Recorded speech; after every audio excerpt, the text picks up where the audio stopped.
A Christmas Carol by Charles Dickens, abridged by Andrew Barnes. Part 1. Marley's Ghost. Marley was dead.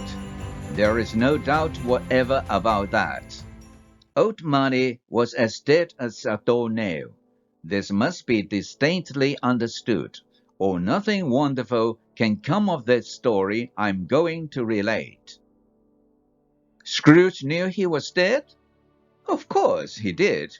Scrooge and he were partners. Scrooge was his sole friend and sole mourner. And even Scrooge was not so dreadfully cut up by the sad event. Scrooge never painted out old Marley's name. There it stood, years afterwards, above the warehouse door. Scrooge and Marley. Oh, he was tight-fisted, Scrooge, hard and sharp as flint.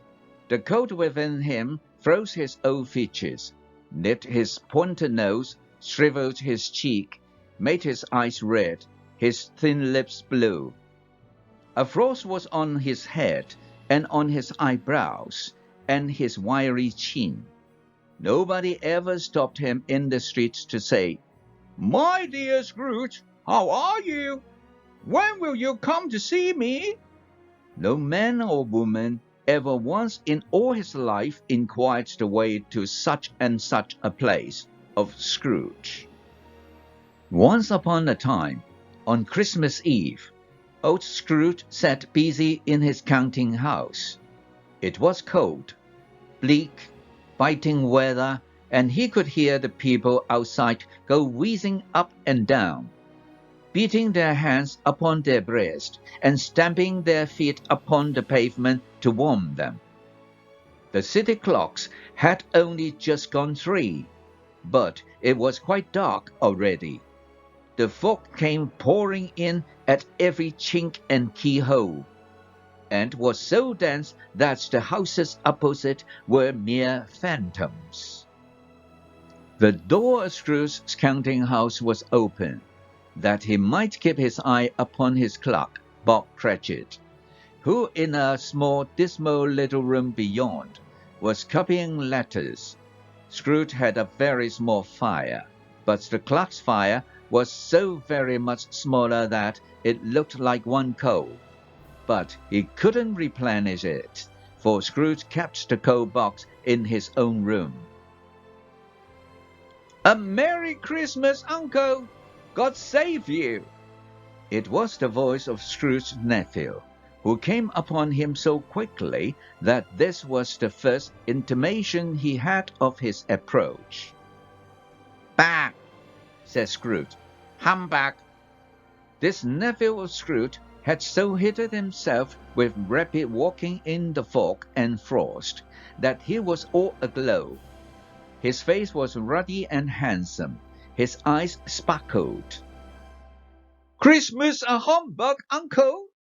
said Scrooge's nephew. "You don't mean that, I'm sure." "I do," said Scrooge. "Merry Christmas! What right have you to be merry? What reason have you to be merry? You're poor enough." "Come then," returned the nephew gaily. "What right have you to be dismal? What right have you to be morose? You are rich enough." Scrooge, having no better answer, said "Bah!" again, and followed it up with "Humbug!" "Don't be cross, Uncle," said the nephew. "What else can I be," returned Scrooge, "when I live in such a world of fools?" "Uncle!" pleaded the nephew. "Keep Christmas in your own way," returned the uncle sternly, "and let me keep it in mine." "Keep it," repeated Scrooge's nephew. "But you don't keep it." "Let me leave it alone then," said Scrooge. "Much good Christmas has ever done you," he added. "I'm sure I have always thought of Christmas as a good time, says the nephew. A kind, forgiving, pleasant time, the only time I know of in the long year, when men and women seem to open their hearts freely, and therefore, uncle, though it has never put a scrap of gold or silver in my pocket, I believe that it has done me good, and will do me good, and I say, God bless it. The clerk, Bob Cratchit, involuntarily applauded, but becoming immediately sensible of the impropriety, he poked the fire, and extinguished the last frail spark forever. Let me hear another sound from you, said Scrooge, and you'll keep your Christmas by losing your situation. Don't be angry, uncle, continued Scrooge's nephew. Come, dine with us tomorrow. Good afternoon, said Scrooge. I want nothing from you. I ask nothing of you. Why cannot we be friends? Good afternoon, said Scrooge. I'm sorry with all my heart, but I'll keep my Christmas humor to the last. So, a Merry Christmas, Uncle. Good afternoon, said Scrooge. His nephew stopped at the outer door to bestow the greetings of the season on the clerk, who, cold as he was warmer than Scrooge, for he returned them cordially. There's another fellow, muttered Scrooge, who'd overheard him. My clerk, Bob Cratchit, with 15 shillings a week, and a wife, and a family, talking about a Merry Christmas. Humbug! Bob, in letting Scrooge's nephew out, had let 2 other people in. They were portly gentlemen, pleasant to behold, and now stood, with their hats off, in Scrooge's office. Scrooge and Marley's, I believe, said one of the gentlemen. Have I the pleasure of addressing Mr. Scrooge or Mr. Marley? Mr. Marley has been dead these 7 years, Scrooge replied. He died 7 years ago this very night. At this festive season of the year, Mr. Scrooge, said the gentleman, taking up a pen, it is desirable that we should make some slight provision for the poor and destitute, who suffer greatly at this present time. Many thousands are in want of common necessities. Hundreds of thousands are in want of common comforts, sir. Are there no prisons? asked Scrooge. Plenty of prisons, said the gentleman. And the workhouses? demanded Scrooge. Are they still in operation? They are, returned the gentleman. Oh, I was afraid from what you said at first that something had occurred to stop them in their useful course, said Scrooge. I'm very glad to hear it.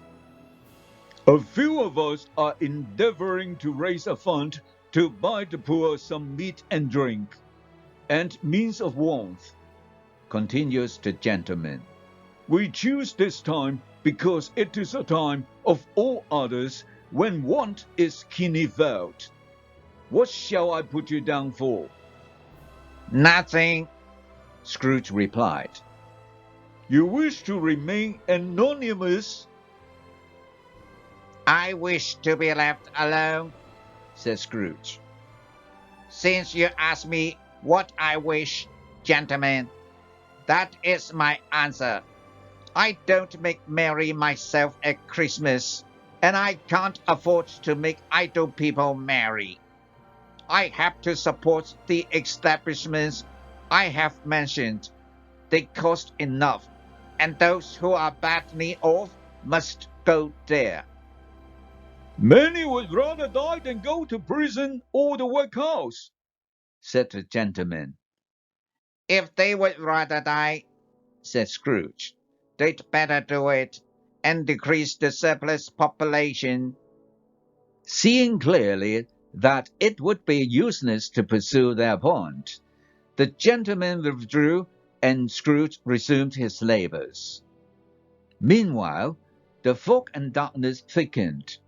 The ancient tower of a church, whose old bell was always peeping down at Scrooge, became invisible, and struck the hours and quarters in the clouds, with a tremulous vibration as if its teeth were chattering, piercing, searching, biting cold.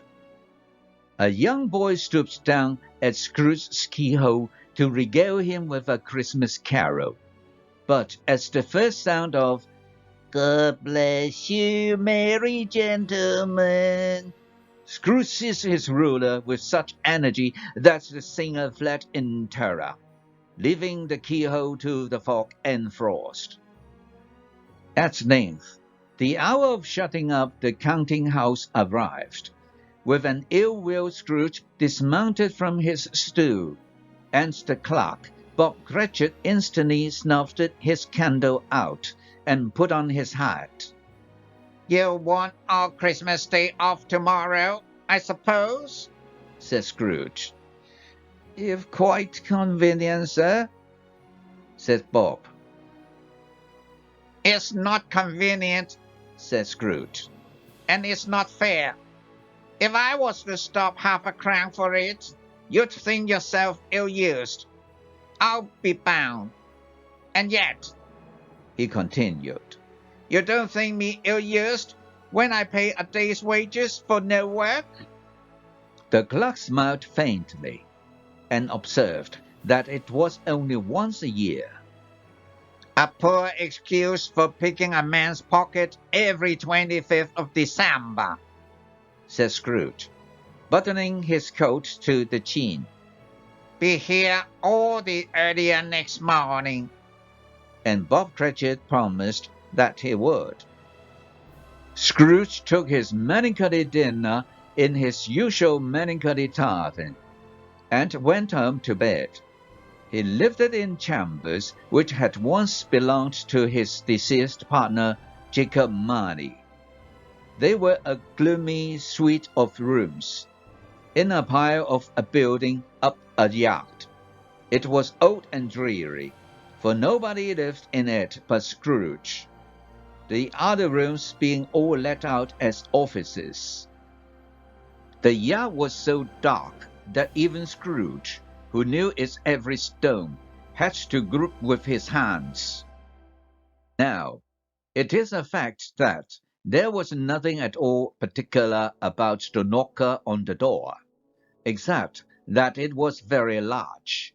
It's also a fact that Scrooge had seen it, night and morning, during his whole residence in that place. Also, that Scrooge had little of what is called fancy about him. Let it also be borne in mind that Scrooge had not bestowed one thought on Marley, since his last mention of his dead partner that afternoon. And then let any man explain to me, if he can, how it happened that Scrooge, having his key in the lock of the door, saw in the knocker not a knocker, but Marley's face. It was not in shadow, as the other objects in the yard were, but had a dismal light about it. It was not angry or ferocious, but looked at Scrooge as Marley used to look, with ghostly spectacles turned upon his ghostly forehead. To say that Scrooge was not startled would be untrue, but he put his hand upon the key, turned it steadily, walked in, and lighted his candle. He did pause before he shut the door to look cautiously behind it first, but there was nothing on the back except the screws and nuts that held the knocker on, so he closed it with a bang. The sound resounded through the house like thunder, every room above and below, appeared to have a separate peal of echoes of its own. But Scrooge was not a man to be frightened by echoes, so he fastened the door, walked across the hall, and up the stairs. Up Scrooge went, but before he shut his heavy door, he walked through his rooms to see that all was right. Sitting room, bedroom, all as they should be. Nobody under the table, nobody under the sofa, nobody under the bed.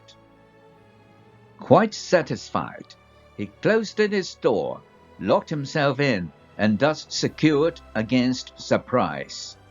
He put on his dressing gown and slippers and his nightcap, and sat down before the fire. As he threw his head back in the chair, his glance happened to rest upon a bell, a disused bell that hung in the room. It was with great astonishment and dread that, as he looked, he saw this bell began to swing. It swung so softly in the outset that it scarcely made a sound. But soon it rang out loudly, and so did every bell in the house. This might have lasted a minute, but it seemed an hour. The bells ceased as they had begun, together. They were succeeded by a clanking noise deep down below, as if some person was dragging a heavy chain in the cellar. Scrooge then remembered to have heard that ghosts in haunted houses were described as dragging chains. A cellar door flew open with a booming sound, and then he heard the noise much louder on the floors below, then coming up the stairs, then coming straight towards the door. It's humbug still, said Scrooge. I won't believe it. His color changed though, when without a pause, a figure came on through the heavy door and passed into the room before his eyes. The same face, the very same. Jacob Marley.